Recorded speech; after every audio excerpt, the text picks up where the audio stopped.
ಜೈ ರಾಮಕೃಷ್ಣ. ನಮಸ್ತೆ. ಯುಗಾವತಾರ ಶ್ರೀರಾಮಕೃಷ್ಣ ಗ್ರಂಥಾಧ್ಯಯನಕ್ಕೆ ತಮ್ಮೆಲ್ಲರಿಗೂ ಸ್ವಾಗತ. ಅಧ್ಯಾಯ 22, ಅರ್ಚಕ ಪದವಿಯ ಅಂಗೀಕಾರ. ಶ್ರೀರಾಮಕೃಷ್ಣರು ತನ್ನನ್ನು ಬಹುವಾಗಿ ಪ್ರೀತಿಸುತ್ತಾರೆಂಬ ವಿಷಯ ಹೃದಯನಿಗೆ ತಿಳಿದದ್ದೇ.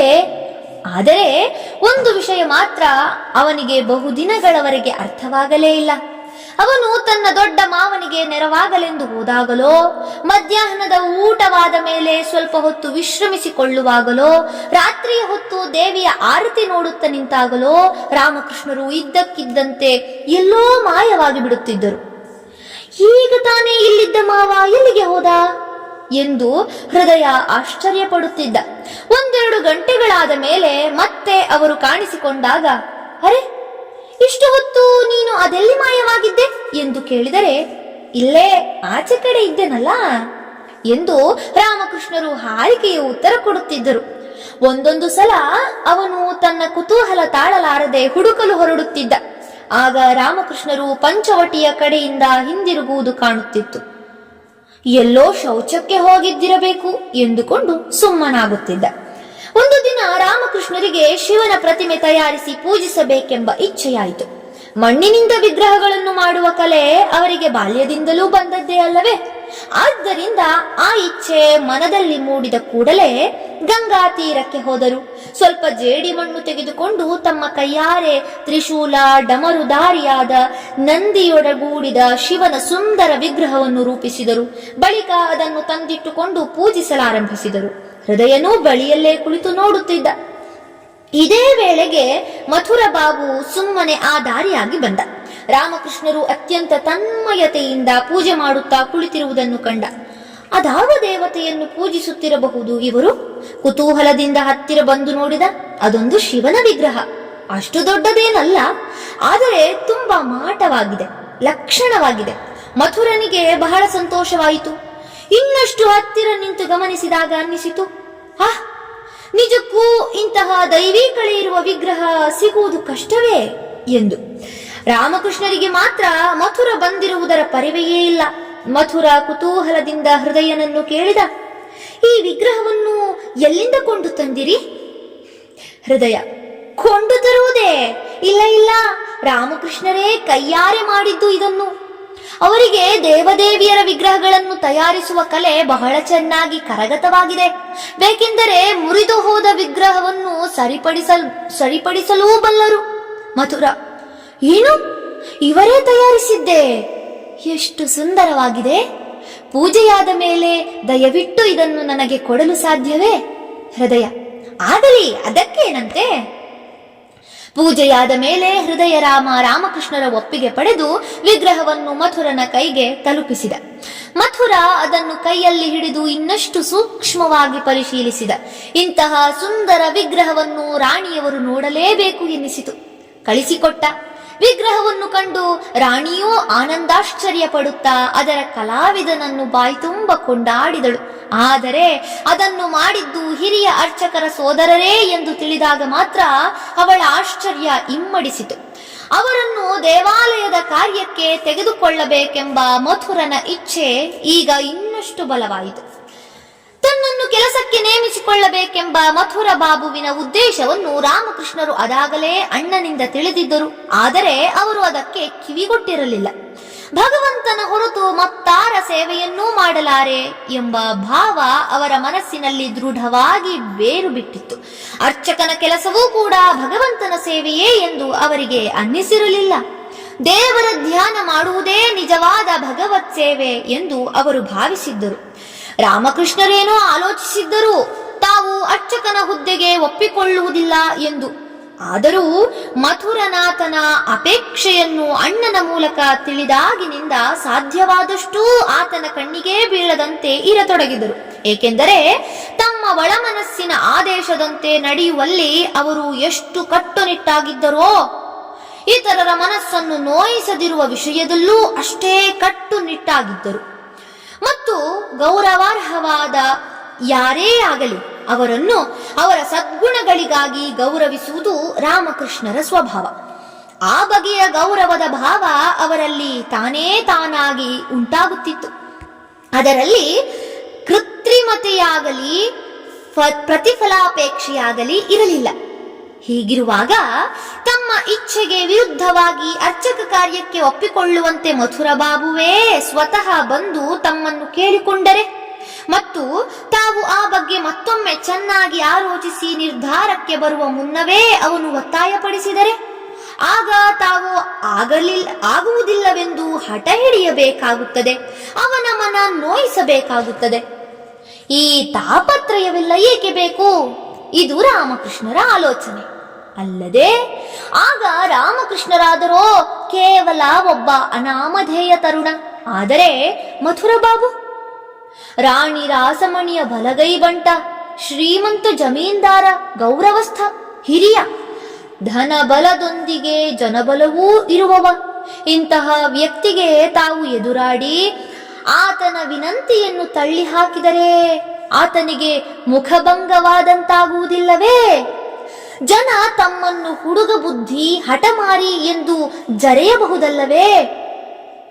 ದಿನ ಕಳೆದಂತೆಲ್ಲ ದಕ್ಷಿಣೇಶ್ವರದ ಕಾಳಿ ದೇವಾಲಯದ ಜೀವನ ರಾಮಕೃಷ್ಣರಿಗೆ ಹೆಚ್ಚೆಚ್ಚು ಪ್ರಿಯವಾಯಿತು. ದೇವಿಯ ಸನ್ನಿಧಾನ, ಸುತ್ತಮುತ್ತಲ ಸುಂದರ ಪರಿಸರ, ಭಾಗೀರಥಿಯ ಸಾಮೀಪ್ಯ ಇವುಗಳನ್ನು ಅವರು ಬಿಟ್ಟಿರಲಾರದಾದರು. ಈ ಬದಲಾವಣೆ ಸ್ವತಃ ಅವರ ಗಮನಕ್ಕೂ ಬಾರದಿರಲಿಲ್ಲ. ಹುಟ್ಟೂರಾದ ಕಾಮಾರಪುರಕ್ಕೆ ಹಿಂದಿರುಗಬೇಕೆಂಬ ಬಯಕೆ ಅವರ ಮನದಿಂದ ತಾನಾಗಿಯೇ ದೂರವಾಯಿತು ಮತ್ತು ಹೆಚ್ಚಿನ ಜವಾಬ್ದಾರಿಯೇನೂ ಇಲ್ಲದಂತಹ ಕೆಲಸವನ್ನೇನಾದರೂ ಮಾಡಿಕೊಂಡು ದಕ್ಷಿಣೇಶ್ವರದಲ್ಲಿ ಉಳಿದುಕೊಳ್ಳಲು ಅವರು ಮಾನಸಿಕವಾಗಿ ಸಿದ್ಧರಾದರು. ಅಂತೂ ಅವರು ಏನಾಗಬಹುದೆಂದು ನಿರೀಕ್ಷಿಸಿದ್ದರೋ ಅದು ಒಂದು ದಿನ ನಡೆದೇ ಹೋಯಿತು. ಮಥುರ ಬಾಬು ಕಾಳಿಗೆ ಪ್ರಣಾಮ ಸಲ್ಲಿಸಿ ಹೋಗಲು ಬಂದಿದ್ದ. ಆ ಹೊತ್ತಿಗೆ ದೂರದಲ್ಲಿ ರಾಮಕೃಷ್ಣರು ಹೃದಯನೊಂದಿಗೆ ಹೋಗುತ್ತಿರುವುದನ್ನು ಕಂಡು ಅವರಿಗೆ ಕರೆ ಕಳಿಸಿದ. ರಾಮಕೃಷ್ಣರು ಮಥುರ ಬರುತ್ತಿದ್ದುದನ್ನು ಮೊದಲೇ ಕಂಡಿದ್ದರು. ಈಗ ಅವನಿಗೆ ಸಿಕ್ಕಿ ಹಾಕಿಕೊಳ್ಳಬಾರದು ಎಂದು ಮೆಲ್ಲನೆ ಅಲ್ಲಿಂದ ಕಣ್ಮರೆಯಾಗುವ ಯತ್ನದಲ್ಲಿದ್ದರು. ಅಷ್ಟು ಹೊತ್ತಿಗೆ ಆಳು ಬಂದು ಬಾಬುಗಳು ಕರೆಯುತ್ತಿದ್ದಾರೆ ಎಂದ. ರಾಮಕೃಷ್ಣರು ಹಿಂದೆ ಮುಂದೆ ನೋಡತೊಡಗಿದರು. ಅದನ್ನು ಕಂಡ ಹೃದಯ ಹೇಳಿದ, ಅದೇಕೆ ಯೋಚನೆ ಮಾಡುತ್ತಿರುವೆ? ಹೋಗಿ ನೋಡಿಕೊಂಡು ಬರೋಣವಾ? ರಾಮಕೃಷ್ಣರು, ನಾನಲ್ಲಿಗೆ ಹೋದರೆ ಅವರು ನನಗೆ ದೇವಸ್ಥಾನದ ಕೆಲಸ ಒಪ್ಪಿಸುತ್ತಾರೆ. ಹೃದಯ, ಆಗಲೇಳು, ಇನ್ನು ಒಳ್ಳೆಯದೇ ಆಯ್ತಲ್ಲ. ಇಂಥ ಒಂದು ಕ್ಷೇತ್ರದಲ್ಲಿ ಇಂಥ ಪ್ರಖ್ಯಾತ ವ್ಯಕ್ತಿಗಳ ಕೆಳಗೆ ಕೆಲಸ ಸಿಗಬೇಕಾದರೆ ಅದೃಷ್ಟವಿರಬೇಕು. ನೀನೇಕೆ ಇಷ್ಟೊಂದು ಹಿಂಜರಿಯುತ್ತಿದ್ದೀಯೋ? ನನಗರ್ಥವಾಗುತ್ತಿಲ್ಲ. ರಾಮಕೃಷ್ಣರು, ನೋಡು, ನನಗೆ ಜೀವನ ಪರ್ಯಂತ ಯಾವುದಾದರೊಂದು ಉದ್ಯೋಗಕ್ಕೆ ಕಟ್ಟು ಬಿದ್ದು ಬದುಕು ನಡೆಸಲು ಸಾಧ್ಯವೇ ಇಲ್ಲ. ಅಲ್ಲದೆ ನಾನಿಲ್ಲಿ ಪೂಜೆ ಮಾಡಲು ಒಪ್ಪಿಕೊಂಡರೆ ದೇವಿಯ ಮೈಮೇಲಿನ ಆಭರಣಗಳಿಗೆಲ್ಲ ನಾನೇ ಹೊಣೆಗಾರನಾಗಬೇಕಾಗುತ್ತದೆ.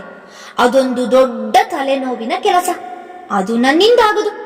ಆದರೆ ಒಂದು ವಿಷಯ, ನೀನೇನಾದರೂ ಆ ಆಭರಣಗಳ ಜವಾಬ್ದಾರಿಯನ್ನು ಹೊತ್ತುಕೊಳ್ಳುವುದಾದರೆ ಅರ್ಚನೆಯ ಕೆಲಸವನ್ನು ಮಾತ್ರ ಮಾಡಿಕೊಂಡಿರಲು ನನ್ನ ಅಭ್ಯಂತರವಿಲ್ಲ. ರೋಗಿ ಬಯಸಿದ್ದು ಹಾಲನ್ನ, ವೈದ್ಯ ಹೇಳಿದ್ದು ಹಾಲನ್ನ. ಹೃದಯನ ಎದೆ ಪುಟೀತು. ಹೇಳಿದ, ಮಾವ, ನಾನಿರುವಾಗ ನಿನಗೇಕೆ ಚಿಂತೆ? ನಿನಗಾಗಿ ಏನು ಮಾಡಲೂ ಸಿದ್ಧ. ಶ್ರೀರಾಮಕೃಷ್ಣರಿಗೆ ಈಗ ನಿಶ್ಚಿಂತೆಯಾಯಿತು. ಈಗವರು ಹೃದಯನೊಂದಿಗೆ ನೇರವಾಗಿ ಮಥುರನ ಬಳಿಗೆ ಹೋದರು. ಮಥುರ ಅತ್ಯಂತ ವಿನಯದಿಂದ ಹೇಳಿದ, ಭಟ್ಟಾಚಾರ್ಯರಿಗೆ ನಮಸ್ಕಾರ. ಬಹಳ ದಿನಗಳಿಂದಲೂ ನಿಮ್ಮನ್ನು ಭೇಟಿಯಾಗಬೇಕೆಂದಿದ್ದೆ. ನಿಮ್ಮಲ್ಲಿ ಒಂದು ವಿಷಯ ಮಾತನಾಡುವುದಿತ್ತು. ನಿಮಗೆ ತಿಳಿದಿರುವಂತೆ ಇಲ್ಲಿ ರಾಣಿಯವರು ಕಟ್ಟಿಸಿದ ಹಲವಾರು ದೇವಾಲಯಗಳಿವೆ. ಇವುಗಳಲ್ಲಿ ದೇವರ ಅರ್ಚನೆಗೆ, ಅಲಂಕಾರಕ್ಕೆ ಮತ್ತು ಇನ್ನಿತರ ಕೆಲಸ ಕಾರ್ಯಗಳಿಗೆ ಆಚಾರವಂತರಾದ ಹಾಗೂ ಋತ್ವಿಕರಾದ ಬ್ರಾಹ್ಮಣರೇ ಆಗಬೇಕು.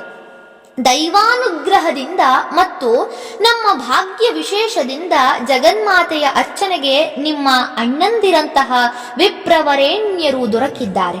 ಅಂಥವರು ದೊರೆಯುವುದು ಬಹಳ ದುರ್ಲಭವೇ ಸರಿ. ಅಲ್ಲದೆ ಅವರೊಂದಿಗೆ ಅವರಿಗೆ ತಕ್ಕ ತಮ್ಮಂದಿರಾಗಿ ನೀವು ಇಲ್ಲಿದ್ದೀರಿ. ನೀವು ಕೂಡ ಇಲ್ಲಿಯೇ ಉಳಿದುಕೊಂಡು ದೇವರ ಕಾರ್ಯದಲ್ಲಿ ನೆರವಾಗಬೇಕು ಎಂಬುದು ನಮ್ಮೆಲ್ಲರ ಅಪೇಕ್ಷೆ.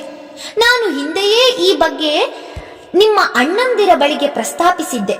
ನೀವು ನಮ್ಮ ಈ ಬೇಡಿಕೆಯನ್ನು ಮನ್ನಿಸಿದರೆ ನಮಗೆಲ್ಲ ಬಹಳ ಸಂತೋಷವಾಗುತ್ತದೆ. ರಾಮಕೃಷ್ಣರೆಂದರು, ನೀವು ಹೇಳುವಷ್ಟು ಯೋಗ್ಯತೆ ನನ್ನಲ್ಲಿ ಇದೆಯೇ? ಆದರೂ ನೀವು ಇಷ್ಟೆಲ್ಲ ಕೇಳಿಕೊಳ್ಳುತ್ತಿರುವಾಗ ನಾನು ಆಗದು ಎನ್ನಲಾರೆ. ಆದರೆ ಒಂದು ಮಾತು, ದೇವರ ಮೈ ಮೇಲೆ ಬೆಲೆ ಬಾಳುವ ಆಭರಣಗಳೆಲ್ಲ ಇರುತ್ತವೆ. ಅವುಗಳ ಕಡೆಗೆ ಗಮನ ಕೊಡುವುದು, ಸದಾ ಅದರ ಬಗ್ಗೆ ಯೋಚನೆ ಮಾಡುತ್ತಿರುವುದು, ಇವೆಲ್ಲ ನನ್ನ ಪ್ರಕೃತಿಗೆ ಒಗ್ಗುವುದೇ ಇಲ್ಲ. ದೇವರ ಪೂಜೆ ಅರ್ಚನೆಗಳನ್ನು ಬೇಕಾದರೆ ನಾನು ನನ್ನಿಂದಾದ ಮಟ್ಟಿಗೂ ಮಾಡಬಲ್ಲೆ. ಆದ್ದರಿಂದ ಬೇರೆ ಯಾರಾದರೂ ಆಭರಣದ ಜವಾಬ್ದಾರಿ ಹೊರುವುದಾದರೆ ಪೂಜಾ ಕಾರ್ಯಗಳನ್ನು ಮಾಡಲು ನನ್ನ ಅಭ್ಯಂತರವಿಲ್ಲ. ಅಲ್ಲದೆ ಈತ ನಮ್ಮ ಸೋದರಳಿಯ ಹೃದಯರಾಮ ಎಂದು ಇವನ ಹೆಸರು. ಇಲ್ಲಿ ನಮ್ಮೊಂದಿಗೆ ವಾಸವಾಗಿದ್ದಾನೆ. ಬಹಳ ಒಳ್ಳೆಯ ವ್ಯಕ್ತಿ. ಇವನು ಬೇಕಾದರೆ ಆ ಕೆಲಸ ಮಾಡಲು ಸಿದ್ಧ. ನಿಮಗೆ ಈ ವ್ಯವಸ್ಥೆ ಒಪ್ಪಿಗೆಯಾಗುವುದಾದರೆ ನನ್ನದೂ ಒಪ್ಪಿಗೆ ಇದೆ. ಮಥುರನಿಗೆ ಬೇಕಾಗಿದ್ದುದೊಂದೇ, ರಾಮಕೃಷ್ಣರು ತಮ್ಮಲ್ಲಿಯೇ ಉಳಿದುಕೊಂಡು ದೇವರ ಕೆಲಸಗಳಲ್ಲಿ ನೆರವಾಗಬೇಕು. ಉಳಿದ ವಿಷಯವೆಲ್ಲ ಅವನಿಗೆ ಗೌಣ. ಆದ್ದರಿಂದ ಅವನು ಈ ಸಲಹೆಗೆ ಸಂತೋಷವಾಗಿ ಒಪ್ಪಿಕೊಂಡ. ಹೀಗೆ ರಾಮಕುಮಾರನಿಗೆ ಈಗ ಇಬ್ಬರು ಸಹಾಯಕರು ಸಿಕ್ಕಿದರು. ಒಬ್ಬ ತನ್ನ ತಮ್ಮ, ಇನ್ನೊಬ್ಬ ತನ್ನ ಸೋದರಳಿಯ. ಬಾಬುಗಳ ಮಾತಿಗೆ ಬೆಲೆ ಕೊಟ್ಟಾದರೂ ತನ್ನ ತಮ್ಮ ಕೆಲಸಕ್ಕೆ ಒಪ್ಪಿಕೊಂಡದ್ದನ್ನು ಕಂಡು ರಾಮಕುಮಾರನಿಗೆ ತಲೆಯ ಮೇಲಿನ ದೊಡ್ಡ ಭಾರ ಇಳಿದಂತಾಯಿತು. ಮನಸ್ಸು ನಿರಾಳವಾಯಿತು. ಇವಿಷ್ಟು ಘಟನೆಗಳು ನಡೆದದ್ದು ಕಾಳಿ ದೇವಾಲಯದ ಪ್ರತಿಷ್ಠಾಪನೆಯಾದ 3 ತಿಂಗಳೊಳಗಾಗಿ. ರಾಮಕೃಷ್ಣರು ಅತ್ಯಂತ ಭಕ್ತಿ ಭಾವದಿಂದ ತಮ್ಮ ಪಾಲಿನ ಕರ್ತವ್ಯವನ್ನು ನಿರ್ವಹಿಸುತ್ತಾ ಬಂದರು. ಬಿಡುವಿನ ಸಮಯದಲ್ಲಿ ಹಿಂದಿನ ದಿನಚರಿಯೇ ಮುಂದುವರಿಯಿತು. ಆಗಾಗ ಭಗವದ್ಭಾವದಲ್ಲಿ ಮುಳುಗುತ್ತಾ, ಇಲ್ಲವೇ ಹಾಡುಗಳನ್ನು ಹಾಡುತ್ತಾ ಭಾವ ಸಮಾಧಿಗೇರುವುದೂ ಇತ್ತು. ಇದನ್ನೆಲ್ಲ ಕಂಡ ಮಥುರಾ ರಾಸಮಣಿಯರು ಅತ್ಯಾನಂದಿತರಾದರು. ಧನ್ಯವಾದಗಳು. ಇಂದಿಗೆ ಅಧ್ಯಾಯ 22 ಸಂಪೂರ್ಣವಾಯಿತು. ಮುಂದಿನ ಸಂಚಿಕೆಯಲ್ಲಿ ಹೊಸ ಅಧ್ಯಾಯವನ್ನ ಪ್ರಾರಂಭಿಸೋಣ. ಜೈ ಶ್ರೀಮಾತಾ.